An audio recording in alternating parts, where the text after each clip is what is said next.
Assalamu alaikum. Hello everyone. Welcome back to my another video. In this video, how to use shortcut key for tab in Microsoft Excel. First of all, go to the home tab, then Walter Ace. Okay, again, then go to the insert tab, then Walter N. And again, go to the page layout, Walter P. Again, Walter M or formula tab, then again hold Walter.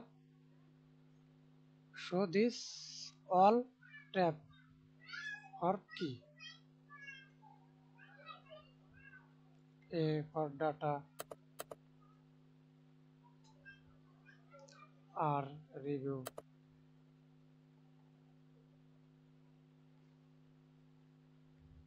W view, L developer, Y to help, B power pivot. Thanks for watching video. Please subscribe to my channel, like, comment, share. Thank you.